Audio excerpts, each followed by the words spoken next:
الشیطان یعدکم الفقر ویأمرکم بالفحشاء، شیطان تم کو تنگ دستی سے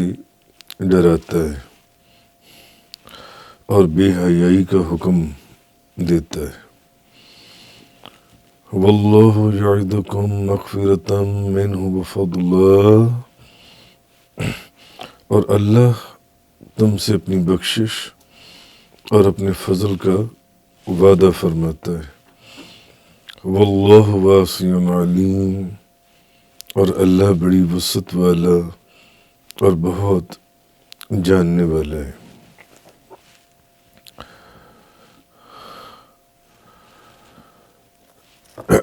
اس آیہ کریمہ کے اندر اللہ تبارک و تعالیٰ کا ارشاد ہے کہ جو شیطان ہے یہ تمہیں صدقہ کرنے سے ڈراتا ہے کہ صدقہ کرو گے تو تنگ دست ہو جاؤ گے، پیسے کم ہو جائیں گے، پیچھے سامان تھوڑا رہ جائے گا، اور بے حیائی کے کام سکھاتا ہے، بے حیائی کی طرف رغبت دلاتا ہے جن سے، یعنی بے حیائی کا حکم دیتا ہے۔ مگر اللہ جو ہے، اللہ تم سے اپنی بخشش اور اپنے فضل کا وعدہ کرتا ہے، یعنی تم شیطان کے بہکاوے میں نہ جاؤ جو تمہیں ڈراتا ہے کہ اگر صدقہ کرو گے تو مال کم رہ جائے گا، اور بے حیائی کی ترغیب دیتا ہے، بے حیائی کی باتیں تمہارے ذہن میں ڈالتا ہے، جبکہ اللہ جو ہے وہ تم سے اپنی بخشش کا اور فضل کا وعدہ فرماتا ہے کہ نہیں، ایسا نہیں ہوگا۔ اچھا، اب اس آیت میں بے حیائی جو ہے اور بخل کے اوپر، یعنی صدقہ نہ کرنے کے اوپر بے حیائی کا فرمایا گیا کہ صدقہ نہ کرنا بھی ایک طرح بے حیائی کا کام ہے، صدقے کو روک لینا، اللہ کے راستے میں خرچ کرنے سے رک جانا، کیونکہ حیا کا تقاضا یہ ہے کہ اللہ تعالیٰ نے جب انسان کو اس کی ضرورت سے زیادہ مال دیا ہے اور جب اس کے سامنے کوئی ضرورت مند سائل سوال کرے تو اس کو چاہیے کہ وہ اس کی ضرورت کو پورا کرے۔ کیوں؟ انسان کو اتنا مال دیے، ہر انسان کے پاس کچھ نہ کچھ اتنا مال ہے کہ اگر وہ اس میں سے کسی سائل کے سوال کی ضرورت پوری کر دے گا تو اس کے مال میں کوئی کمی نہیں آ جائے گی، یا اس کا ایسا نہیں ہوگا کہ وہ فقیر ہو جائے گا ایک دم۔ تو اگر اللہ نے انسان کو اتنا مال دیا ہے کہ وہ اپنے مال میں سے کسی سوال کرنے والے کا سوال پورا کر سکتا ہے تو اس کا سوال جو ہے اس کی ضرورت کو پورا کر دینا چاہیے، اور اس کو اس وقت یہ سوچنا چاہیے کہ آخر وہ بذات خود بھی تو اپنی ضرورتوں کے لیے اللہ کے آگے ہاتھ پھیلاتا ہے یا نہیں پھیلاتا؟ تو آج اگر کسی نے اس کے آگے ہاتھ پھیلا دیے، دستے سوال دراز کیا ہے، تو اس کو اس خیال میں نہیں جانا چاہیے کہ یہ میرا مال پیچھے کم ہو جائے گا، حالانکہ یہ خیال جو ہے یہ شیطان کی طرف سے ہے، شیطان اس کو اس خیال کی طرف ابھارتا ہے۔ اللہ کے آگے بھی تو وہ اپنی ہر ضرورت کا سوال کرتا ہے یا نہیں کرتا؟ بلکہ جتنی اس کی ریکوائرمنٹ ہے اس سے بھی 10 گنا زیادہ سوال کرتا ہے۔ اگر اس کا 10,000 روپیہ مہینے میں گزارا ہو سکتا ہے تو کیا اللہ سے جب مانگے گا تو کیا مانگے گا؟ مجھے 10 لاکھ روپیہ دے دے، مجھے تو 10 لاکھ روپے کی ضرورت ہے، مجھے تو 1 کروڑ روپیہ چاہیے، مجھے تو 10 کروڑ روپیہ چاہیے۔ خدا سے وہ اپنی ضرورت تو اس کی 5-10 ہزار روپیہ مہینے کی، مگر جب خدا سے مانگے گا تو کہے گا نہیں، 1 کروڑ دے دے، 10 کروڑ دے دے، 10 لاکھ روپیہ مولا مجھے دے دے، میں یہ بھی کر لوں، میں وہ بھی کر لوں۔ لیکن اگر کوئی فقیر اس سے مانگ لے اور اس کے پاس اپنی ضرورت سے زائد مال ہے بھی، تو بس اس کے خیال میں یہی ہوگا کہ نہیں، کہیں میں فقیر نہ ہو جاؤں، کہیں میرا مال کم نہ ہو جائے، اس کو نہیں دے گا، اس فقیر کو نہیں دے گا۔ مگر یہاں وہ یہ نہیں سوچتا کہ وہ خدا سے بھی تو اپنی ضرورتوں سے زیادہ مانگتا ہے، اور خدا اس کو اس کی ضرورتوں سے زیادہ عطا بھی کرتا ہے۔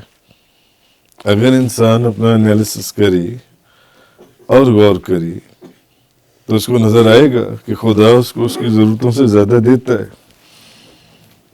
تو وہ اللہ کے حکم سے سائل کو خالی ہاتھ لوٹانے سے حیا کرے، اس کو حیا کرنی چاہیے کہ وہ اللہ کے حکم سے سائل کو خالی ہاتھ لوٹائے۔ خدا نے تو حکم دیا نا کہ سائل کو دو، اگر کوئی مانگتا ہے تو اس کو دو، پھر بھی لوٹا دے خدا کے کہنے کے باوجود بھی، تو پھر اس کو حیا کرنی چاہیے۔ اس لیے اس کو بے حیائی کا بخل کے اوپر اطلاق کیا گیا اس آیت کے اندر۔ اور جو انسان کسی کو صدقہ اور خیرات دینے کا ارادہ کرتا ہے تو شیطان اس کو مستقبل کی ضرورتیں یاد دلاتا ہے، آگے تمہاری یہ ضرورت بھی آنے والی ہے، نہ دینا، آگے تیرا بچہ نوجوان ہونے والا ہے، آج اس کی فیس 2,000 روپے ہے، کل 20,000 روپیہ ہو جائے گی، اور کسی اچھی یونیورسٹی میں چلا گیا تو 2 لاکھ روپیہ ہو جائے گی، کہاں سے دو گے؟ ابھی بچا لو پیسے جن سے ہیں۔ شیطان ایسے وسوسے اور وہم انسان کے دل میں ڈالتا ہے کہ یہ تو انسان رک جاتا ہے بعض اوقات اس صدقہ خیرات کرنے کو، اور اس کو تنگ دستی یاد دلاتا ہے، اور اس کو صدقہ دینے سے منع کرتا ہے، اور اسے سائل کو، بلکہ اگر وہ سائل دوبارہ اس سے سوال کرے تو اس کو ترغیب دلاتا ہے کہ اس کو جھڑک دو، کہ چلو دفعہ ہو جاؤ یہاں سے، کیا بار بار مجھ سے مانگنے لگے ہوئے ہو؟ کیا خدا بھی اپنے بندے کے ساتھ ایسا کرتا ہے؟ نہیں، مانگتا جاتا ہے، اس کو دیتا جاتا ہے، اس کے خزانوں میں تو کوئی کمی ہی نہیں ہے۔ اور اللہ صدقہ کرنے پر تم سے، مگر یہ چیز جو اس آیت میں فرمائی گئی، الشیطان یعیدکم الفقر ویأمرکم بالفحشاء، شیطان تمہیں تنگ دستی سے ڈراتا ہے، جبکہ اللہ جو ہے، اللہ تعالی وہ تم سے اپنی بخشش اور اپنے فضل کا وعدہ فرماتا ہے۔ واللہ یعیدکم مغفرۃ منہ وفضلہ واللہ واسع علیم، اور اللہ بڑی وسعت والا اور بہت جاننے والا ہے۔ جی، اور اللہ صدقہ کرنے پر تم سے مغفرت کا اور فضل کا وعدہ فرماتا ہے کہ وہ تمہارے گناہوں کو معاف کر دے گا جب تم صدقہ دو گے۔ جب تم صدقہ کرو گے تو وہ تمہارے گناہوں کو معاف کر دے گا جن سے۔ امام احمد، امام ترمذی، امام ابن ماجہ نے حضرت معاذ رضی اللہ تعالیٰ عنہ سے روایت کیا کہ نبی پاک صلی اللہ علیہ وسلم نے فرمایا، صدقہ جو ہے، صدقہ یہ خطا کو ایسے دور کرتا ہے، آپ کی غلطیوں کو، کوتاہیوں کو، لغزشوں کو، آپ کی خطاؤں کو، یہ ایسے دور کرتا ہے جیسے نبی پاک صلی اللہ علیہ وسلم نے فرمایا پانی آگ کو بجھاتا ہے، جیسے پانی آگ کو بجھاتا ہے۔ ایسے تو قرآن مجید میں ہے وَمَا أَنفَقْتُم مِّن شَيْءٍ فَهُوَ يُخْلِفُهُ وَهُوَ خَيْرُ الرَّازِقِينَ، اور تم جو کچھ اللہ کے راستے میں خرچ کرو گی وہ تمہیں اس کا بدل عطا کرے گا، اور وہ سب سے بہترین روزی دینے والا ہے، سب سے بہترین روزی دینے والا ہے۔ ایک اور حدیث پاک میں طبرانی نے حضرت عمرو بن عوف سے روایت کیا کہ نبی پاک صلی اللہ علیہ وسلم فرماتے ہیں کہ مسلمان کا صدقہ جس سے شیطان اس کو ڈراتا ہے اور خوف زدہ کرتا ہے کہ صدقہ نہ دینا پیسے کم ہو جائیں گے، آگے خرچوں کو کیسے پورے کرو گے، مسلمان کا صدقہ جو ہے یہ عمر میں زیادتی کا سبب بنتا ہے، آپ کی عمر کو بڑھاتا ہے، آپ کی عمر میں برکت ہوتی ہے، اور بری موت کو دفع کرتا ہے، بری موت سے بھی آپ کو محفوظ رکھتا ہے۔ تو یہ سورۃ البقرہ کی اس آیت کے اندر اس کی تفسیر یہ تھی۔ اگلی آیہ کریمہ کے اندر ہے یؤتی الحکمت من یشاء، وہ جسے چاہے حکمت عطا فرماتا ہے، وَمَن يُؤْتَ الْحِكْمَةَ فَقَدْ أُوتِيَ خَيْرًا كَثِيرًا، اور جسے حکمت دی گئی تو بے شک اسے خیر کثیر دی گئی۔ وَمَا يَذَّكَّرُ إِلَّا أُولُو الْأَلْبَابِ، اور صرف عقل والے ہی ہیں جن کو خدا نے عقل دی ہے، جو اس کی نصیحت کو قبول کرتی ہیں، جو اس کی نصیحت کو سمجھتی ہیں، ورنہ دوسرے لوگوں کے سروں کے اوپر سے یہ باتیں جو ان سی گزرتی رہتی ہیں۔ اچھا، اب حکمت کی بے شمار تعریفیں کی گئیں، بے شمار تعریفیں۔ مثلا حضرت ابن مسعود رضی اللہ تعالی عنہ فرماتے ہیں کہ حکمت سے مراد قرآن ہے، جس کو قرآن کا علم دیا گیا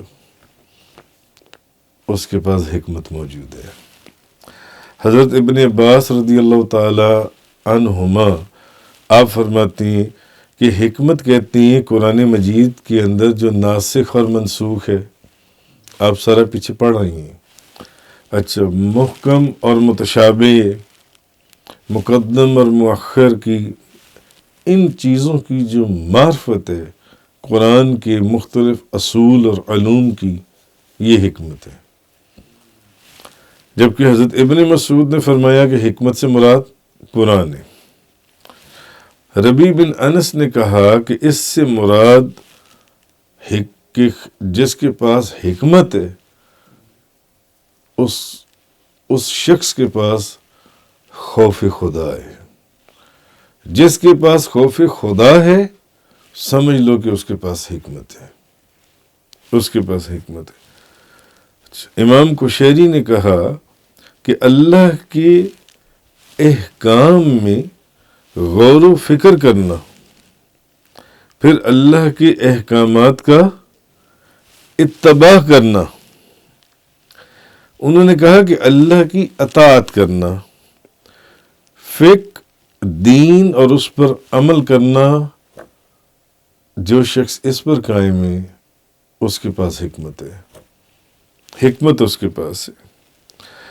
اچھا، ابو عثمان نے کہا کہ حکمت وہ نور ہے جس کی وجہ سے وسوسے اور الہام میں فرق ہو، کہ جو میرے دل و دماغ میں باتیں آتی ہیں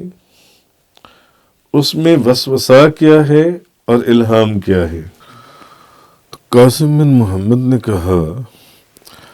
کہ اپنی خواہشات کی بجائے حق کے مطابق فیصلہ کرنا،